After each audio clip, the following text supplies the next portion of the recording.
Happy Sunday morning everyone. So this video guys was taken during our 2025 Christmas party ng Union guys. So ayan na. Dahil sa yung aking video nito ay na restricted dahil sa copyright music, minabuti ko na lang guys na lagyan siya ng voice over para naman hindi masayang yung aking video. Yes. Ayan pala yung mga kasama nyo guys, si Edwina, si Miss Lydia, at sino itong isa? Si Ma'am Julie at syempre, kasama ko guys. So ayan na, yung table namin guys ay composed of only 5. Pang 5 yung president ng aming, yung aming union. Yes. Katabi namin yung president. Kaya, ang sanmig bumaha doon sa aming, sa aming lamesa. Pero guys sa dami lang yan, ako lang yung nag-try na sumubok. Yung iba, deadma lang sila. Pero ako ay, ang nabos yata dyan is dalawa or tatlo. Parang tatlo. Pero nako, sobrang dighay ko talaga after drinking that, 3 bottles of Sanmig apple flavor. My gosh. Iba na talaga guys yung panahon as time goes na medyo mag-edad na tayo. Parang, dati kasi I can have 5 bottles of it. Pero ngayon, Diyos me, 3 lang. Ang dighay ko is abot kabilang kanto na. Parang, asap dumigay na parang, ewan, di ko ma-express. Parang, anday talaga dati guys. Diyos ko dati, sabi ko sa inyo, mga 7 or 8, kayang-kaya ko siya. Plus pa, dami ko pa ng mga pulutan. Ngayon, Diyos, itong case na ito, tama lang yung pagkain. Parang hapunan na talaga siya din. May drinks. Pero, 3 pa lang ha. Hindi ko kinaya. Ewan ko, ba't ganun? Kaya nangyari, yung naiwan dyan, binigyan namin sa ibang lamesa kasi talagang di carry eh. Si Ma'am Juliet yata nung try ng isa, pero ganun pa man. Hindi siya ganun ka, talagang sumubok ng bunga. Ako talaga, I've tried, but I failed. But failed? Kasi, hindi mo lang ako nangalahati or something na 5. Talagang 3 lang, talagang kinaya ko siya. 3 ba? Oo nga. So, ayan na nga pala guys. Ay, nakwa. Meron ako dyang, memory kay kuya nagsiserve. Charis! Ang aking dyan, nasa sa kanya guys, Diyos ko, nung dumaan sa kanya, di ba, kasi ito, buffet ay, siya, catering yun. Kaya, nung ako dumaan dun sa table, kasi ako nung kuha ng food, sabi niya, sir, dadagan pa ba? Sabi ko, ikaw kung gusto mo pa. Sabi niya, sir, ikaw yung kakain eh. Sabi ko, ako pala, oo. Siyempre, ako na kakain, sabi ko ganyan. Tapos sabi niya, sige sir, dadagan natin ng 2 pa. Pero sabi ko, sir, wag na, wag kayong iba, wala makukuha kasi maubos ko na, sabi niya. Ayun nga, marami pala kayo. Kaya, nag-move na ako guys, tas, nangiti na siya sa akin, nangiti na ako sa kanya, syempre, hindi naman ako deadma eh. So, ayun nangyari, tas after nung nag-serve siya, ay, ito pala guys, si Pilo, akin mo lang akin mo na i-flex, yung aming katrabaho na, napaka-jolly, ayan, di ba? Si Pilo,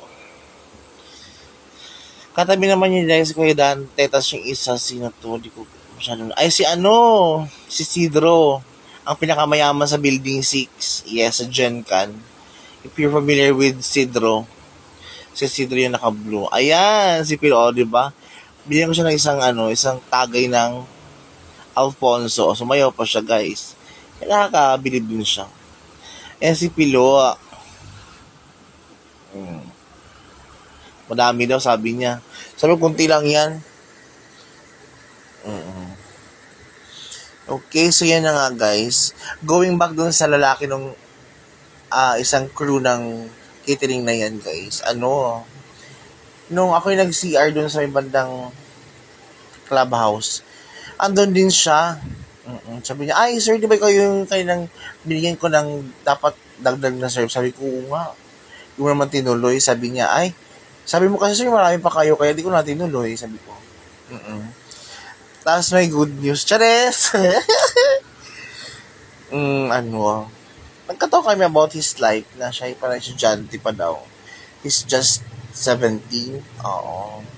Then, sideline job daw niya yung catering. So, dyan, nahugot lang daw siya pala. Ay, naku dyan guys, si Pilot lang din. Nagkapakot siya sa sayaw, ayan oh. Sayaw pa rin ng sayaw guys. Uy, sorry dun sa mga hindi lang familiar sa mga taong ito, pero ano lang siya.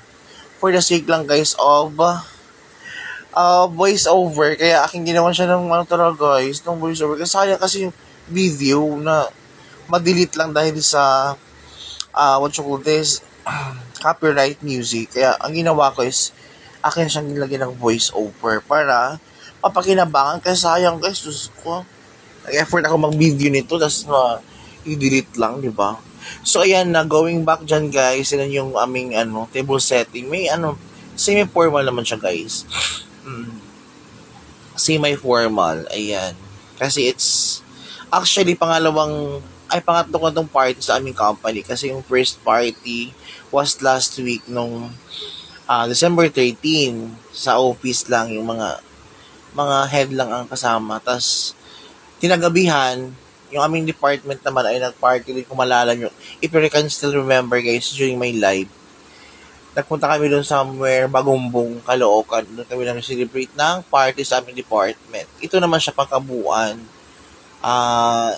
sa lahat ng union members. Oo, kaya medyo madaming tao dito kaso wala, hindi ko siya doon siya iniikot kasi medyo siya ang lola nyo kasi syempre makaka-work mo, tapos i-video mo siya parang ganyan. Hindi ko siya doon kabet.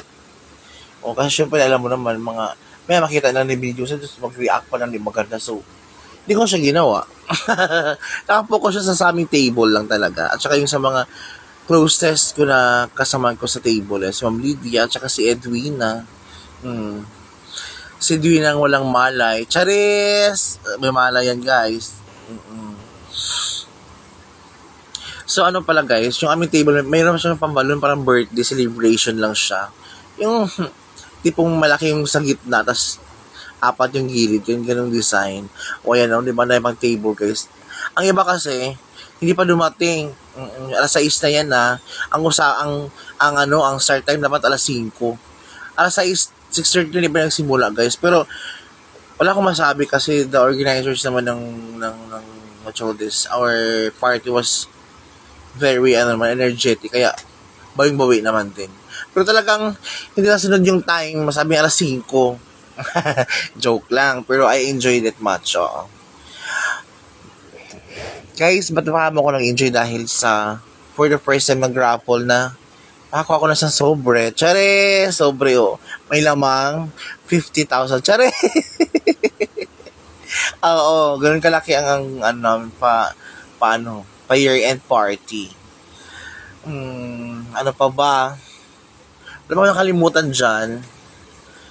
Okay naman talaga guys. Basta ako kasi first time kong makadalo sa Union Party.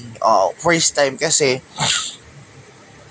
previous years kasi hindi pa ako member ng Union. So, first time ko siyang ma-attendan. Kaya, lang din, happy naman ako na mapanood yung mga ka-workmate ko na nag-enjoy. So, ayan na. Malapit na akong matapos sa mag-voice over ko, guys. Diyos ko, ang dami ko na nakwento. Ang dami kong nasabi. Pero ano lang talaga, guys, for the sake of, lang talaga to, reels and for the $0.01. Kaya, I'm doing this. Pero, inaamin ko naman, guys, na talagang ako nag-enjoy lang all throughout. Kasi, nung una kasi, di ko naman seryosong gumagawa ng ganito eh. Kaso nga lang, nung karoon ako ng may mga bayad-bayad na $0.5, 0.3, parang nainganyo din ako with a waltz. Kaya, ito na nga, ituloy ko na siya, ang aking pag-storytelling. Charis!